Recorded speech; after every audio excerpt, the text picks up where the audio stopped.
BCA first इयरचे सर्व विद्यार्थी सादर करीत आहोत शिक्षणाच्या जीवनावर आधारित हृदयस्पर्शी नाटक शिक्षणाच्या आईचा घो.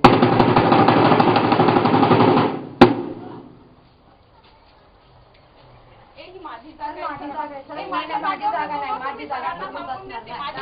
जागा आहे.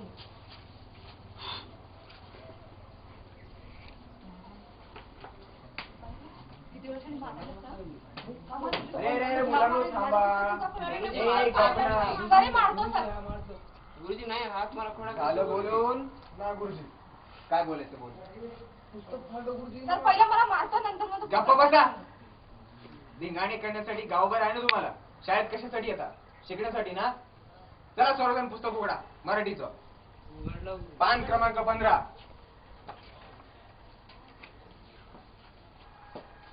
उठ रे. ना गुरुजी. हो सांग. कवितेचं नाव काय? गुरुजी कवितेचं नाव कणा. शाबास. बस खाली.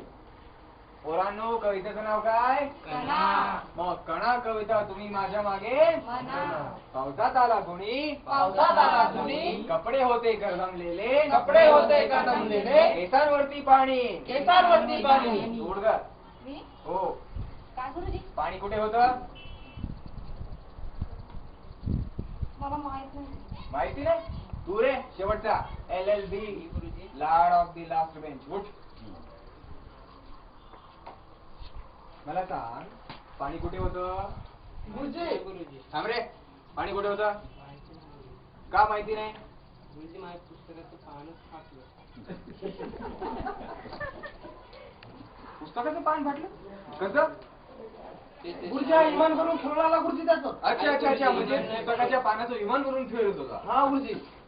तुला विमान बनवण्यासाठी वेळ आहे पण पुस्तक वाचण्यासाठी वेळ नाही का मूर्खा? सगळं खाली. उठ रे. गुरुजी सांग कवितेचं नाव काय? कवितेचं नाव गुरुजी माहित नाही गुरुजी. मट्ट कुठला. बस खाली. तू रे. ना तू या. उठ उठ. कणा आहे गुरुजी. शाबास. कवितेचं नाव काय? म्या गुरुजी बसू. बस ना बाळ बस. म्या बी. हो तू पण बस. मला सांगा पोरांनो आता तुम्ही ही कविता कणा वाचताय तर कविता तुम्हाला समजेल ह्यासाठी तुम्ही ही कविता वाचा. म्हणजे कविता वाचल्यानंतर ती तुमच्या लक्षात येईल. चला वाचायला सुरुवात करा. अहो सर काय चाललंय काय अगोदर. अरे मुलांनो शांत बसा. दिसत नाही का सर आले कोणून? अहो सर विद्यार्थ्यांचा सिलेबस कम्प्लीट व्हायचा बाकी म्हणून त्यांचा अभ्यास घेत होते. अहो सिलेबस किंवा बाजूला पहिले जनगणनेचं बघा. जनगणना महत्वाची आपल्यासाठी.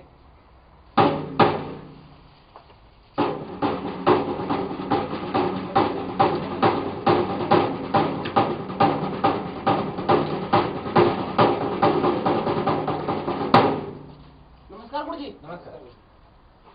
मी तुमच्या घरामध्ये जनगणना घेण्यासाठी आलोय. मला कृपया जनगणनेसाठी मदत करा. हो हो. मला सांगा तुमच्या घरामध्ये एकूण व्यक्ती किती आहेत? व्यक्ती 4 गुरुजी. 4. त्यापैकी स्त्रिया किती आहेत? स्त्रिया 2 गुरुजी. जनावरांची संख्या किती आहे? 2 म्हशी आहेत, 3 गायी आहेत, 2 शेळ्या आणि 1 मेंढी. 2 म्हशी 3 गाई 3 गायी, हा, 2 शेळ्या आणि 1 मेंढी. 2 शेळ्या आणि 1 मेंढी. ए इकडे. मी गुरुजी. चल इकडे. काय गुरुजी? कुठे गावभर हिंडतेस? म्या खेळत होती गुरुजी. शाळेत का नच गेली? म्या गेली होती शाळेत पण समजून नसतं ते जनगणनेसाठी गेली होती. कुठे? जनगणना. जनगणना. हो तुला जनगणना म्हणायचंय का? हो. पाहिलं ही शिक्षणाची अवस्था. शिक्षकांनी शाळेत जाऊन विद्यार्थ्यांना शिकवायचं की जनगणना करायची.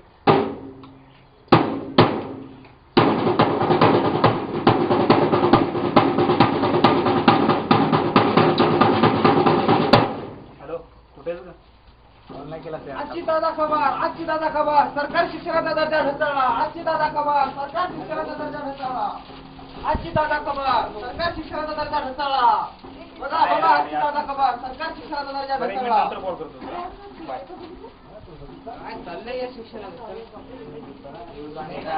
पैसा घ्यायचा काय काय राहणार भविष्यात त्या लहान लेकरांचं? काय खंडो.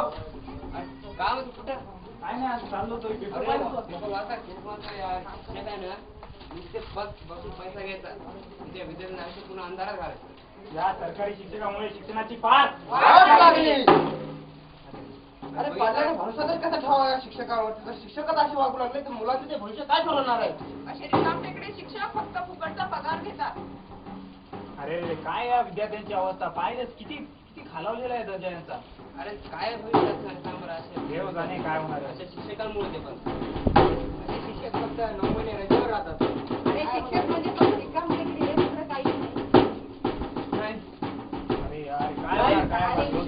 काय अरे देव विषय जाणे. माझं काम सुद्धा अभ्यासाचं काय झालं? आपण विद्यार्थ्यांच्या अभ्यासाचं काय? आता त्या जंगलाचं काय झालं. आपण अपंग विद्यार्थ्यांचं काय? तर उमेदवारांच्या त्याच्या स्वागताचं काय? आपण मतिमंद विद्यार्थ्यांचं काय? तर पोलिओ वाटपाचं काय झालं? आपण शाळेच्या विकासाचं काय? चालेल मुक्त गावाचं काय झालं सर आपण जर शाळेत सिलेबस कंप्लीट व्हायचा बाकी शाळेपोषणचा अर्थ काय झालं. आपण विद्यार्थ्यांच्या अभ्यासाचं काय? तर उमेदवारांच्या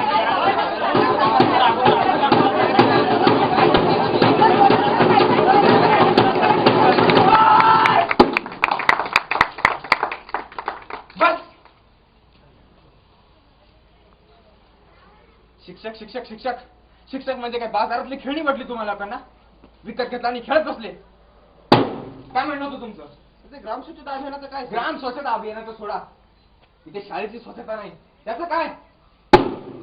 आणि तुम्ही काय म्हणा? तर पोलिओ वाटपाचं काय झालं? मान्य आहे की पोलिओ जर विद्यार्थ्याने घेतला, एका व्यक्तीने घेतला नाही तर तो आयुष्यभरासाठी अपंग होतो. पण तुम्ही हे का विसरता? जर एखाद्या विद्यार्थ्याने अभ्यासाचा पोलिओ घेतला नाही तर तो आयुष्यभरासाठी त्याचं आयुष्य बर्बाद होतं म्हणून. तुमचं काय म्हणणं आहे? जनगणनेविषयी विचारलं. जनगणना मान्य आहे आम्हाला की जनगणना राष्ट्रीय सेवेचं काम आहे, देशसेवेचं काम आहे. ते करण्यासाठी कुठलाही शिक्षक कधी माघार घेणार नाही. पण तुम्ही हे का विसरता की जनगणनेपेक्षा एका विद्यार्थ्यांना शिकवणे हे महत्वाचं आहे. शिक्षकांना जनगणनेसाठी लावण्यापेक्षा तुम्ही वेगळे कर्मचारी का नाही निवडत? आणि तुम्ही हागणदारी मुक्त गावाचं मला सांगा, शिक्षकांनी विद्यार्थ्यांना जाऊन शिकवायचं की गावात जाऊन हागणदाऱ्या मोजत बसायच्या? आणि तुम्ही सर ते शाळेत पोषण आहाराचं काय? शालेय पोषण आहाराचं काय? इथे विद्यार्थी बौद्धिक दृष्ट्या उपाशी आहे त्याचं काय? आणि तुम्ही तर उमेदवारांना त्यांच्या स्वागताचं काय? अहो उमेदवारांच्या स्वागताचं सोडा. इथे विद्यार्थ्यांना शाळेची ओढ लागत नाही, शाळेत यावंसं वाटत नाही. शाळेपुढे मोठा एक बोर्ड लावा, सुस्वागतम म्हणून. पाहिलं? ही अशी आपली शिक्षण व्यवस्था. एका हाताने शिक्षकांना कामं सांगायची आणि दुसरी हाताने त्यांना नावं ठेवायची. मग अशा परिस्थितीमध्ये शिक्षकांनी करायचं तरी काय? शिक्षक म्हणजे फुकटचा पगार उचलतात, शिक्षकांना काम धंदे नाही, शिक्षकांना 9 महिने रजेवर जातात. शिक्षकांनी देशाचं भविष्य अंधारात ठेवलं, शिक्षकांनी विद्यार्थ्यांचं भविष्य अंधारात टाकलं. पेपरला मोठमोठ्या बातम्या येतात ना की सरकारी शिक्षणाचा दर्जा घसरला. कशामुळे घसरला? या मागची शहानिशा कुणीही करत नाही. कारण ह्या शासन व्यवस्थेला कधी जाग येत नाही. आणि शासन व्यवस्थेला जाग यावी म्हणून त्यावर एक आणि एकच पर्याय आहे, आणि तो म्हणजे आत्महत्या. होय, आत्महत्या.